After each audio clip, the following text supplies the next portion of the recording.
Did you know you can find this gorgeous, peaceful river inside of the bustling city of Munich? Well, now you do.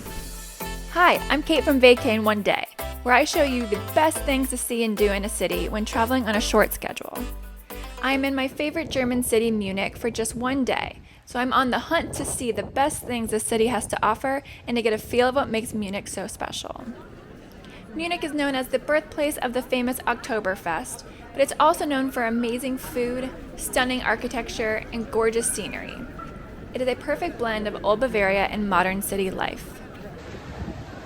When planning for this one-day trip in Munich, I did my normal process of first researching all the best things to do there. I read blogs, looked at videos and photos, and then jotted down the things I thought I would enjoy. Because I only had one day in Munich, I knew I couldn't spend hours and hours enjoying one activity or traveling far away, but I needed to select ones that I knew wouldn't take too long so I could fit in as many things as I could.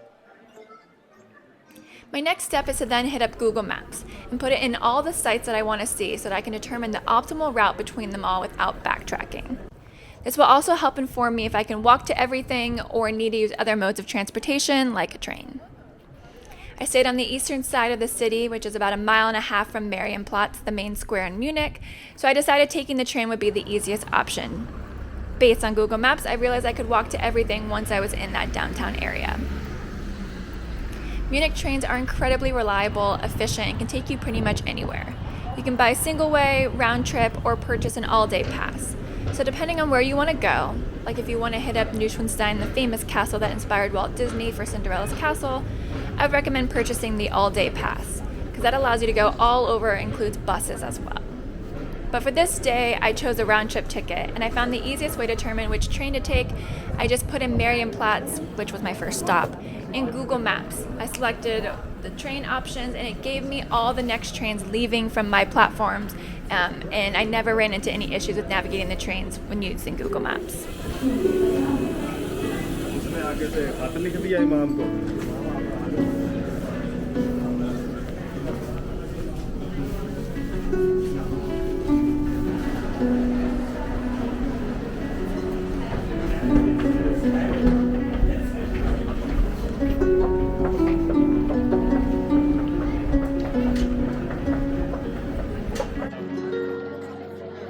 Marienplatz, or Mary Square, is the central square in the city center of Munich.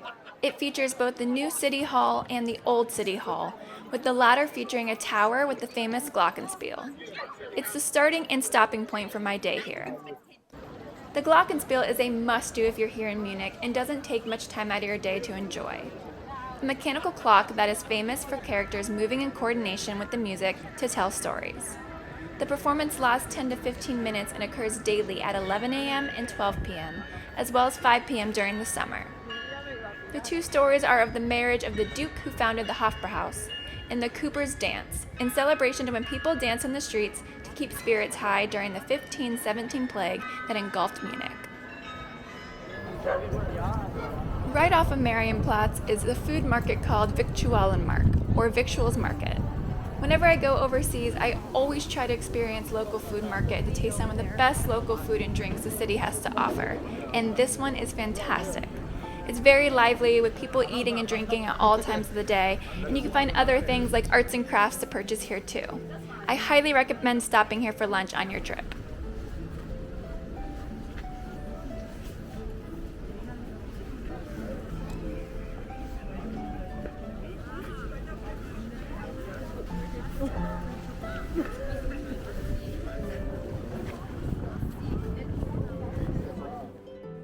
The city of Munich is home to more than 20 beautiful churches in all different styles.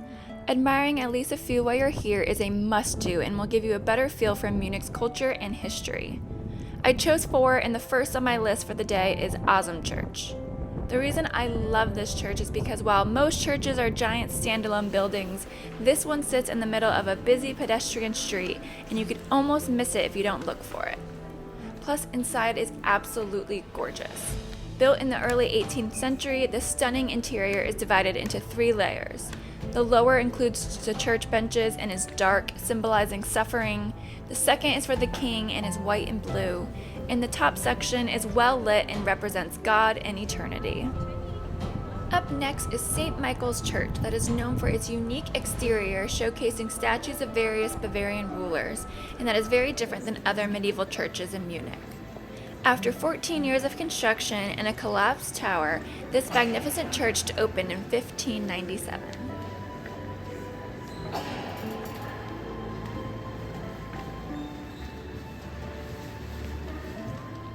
Frauenkirche, known as Cathedral Church of Our Lady, and is one of Munich's most unmissable sights with its two giant towers. It is also one of Germany's largest hall churches, as it can hold more than 20,000 people.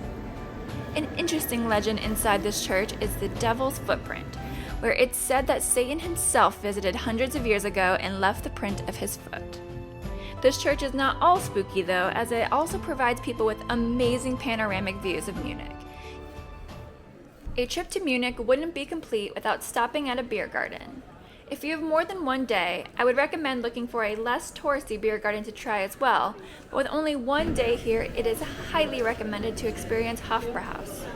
This is the most famous and oldest beer garden in Munich, and its design really shows off the Bavarian culture. Hofbrauhaus is filled with lively music, even livelier staff and patrons, and giant beer and pretzels. No matter when you come, this place is always filled, making it hard to find a place to sit.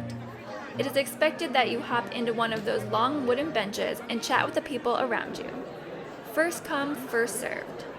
Great food, great beer, and a great experience overall.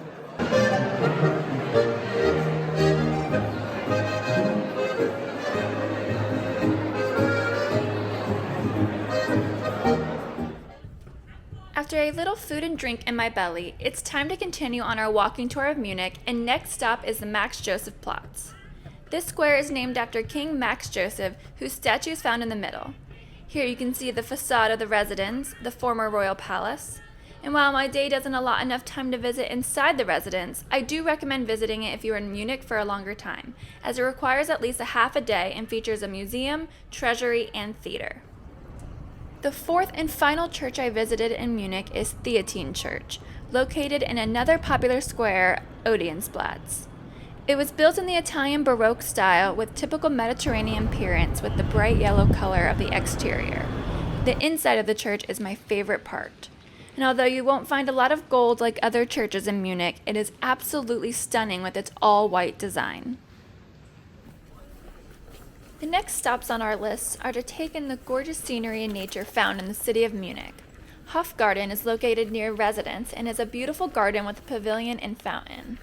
It was created in the 17th century with an Italian Renaissance style and is a great place to enjoy a picnic or snack, since it's best to fuel up a bit before starting our next stop that requires a good amount of walking.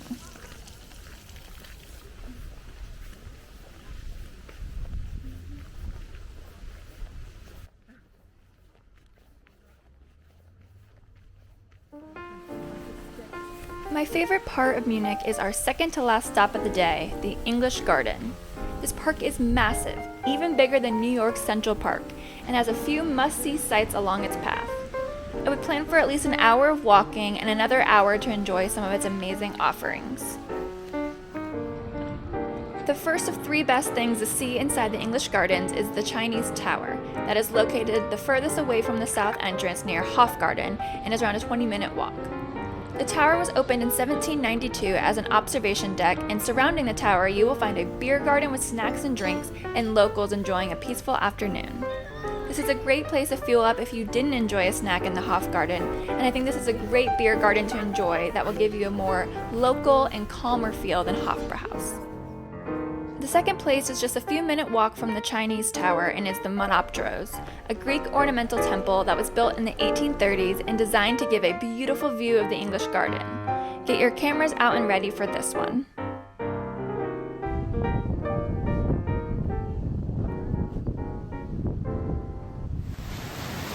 The third and final must-see in the English Gardens is Icebox River, a place known around the world for Germans to surf the Icebox River.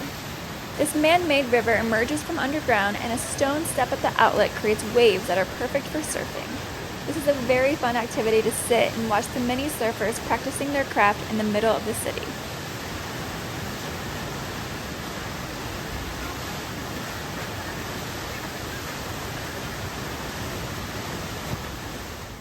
last stop of the day is right off of Mariensplatz where we started our day, and that is Dalmar. I always try and take home a souvenir, which usually is chocolate and or wine. And Dalmar is the best place to pick up any take-homes or gifts. It is a fantastic shop filled with mouth-watering meats, chocolates, desserts, spirits, and fresh ground coffee. Even if you don't want to purchase anything, it's still a great store to walk around in and highly recommended.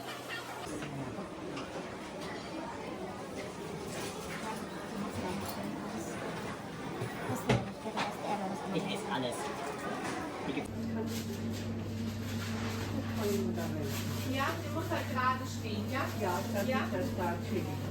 Genau, 9,10 € sind es dann bitte schön.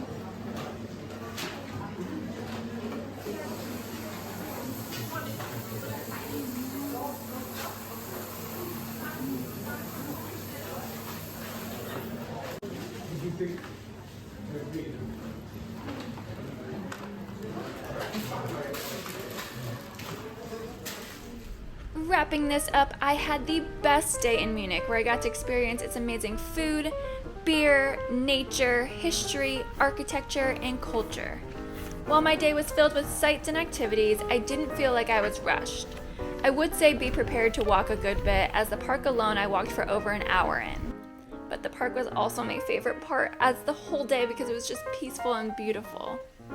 This itinerary was meant to give an overview of Munich, but I do think Munich should be enjoyed over many more days than just one. There are so many things here that I didn't get to experience on this trip, but have before. So quickly, my top recommendations for other things to enjoy in Munich if you're here for a longer time are doing a day trip to Neuschwanstein Castle.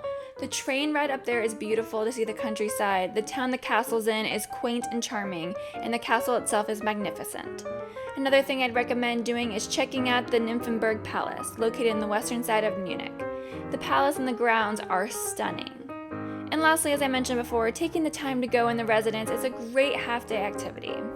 Well, thank you so much for watching. Hopefully this will help you decide what things you want to see on your next trip to Munich. And if you liked this video, please hit subscribe as it really helps out my channel. Bye!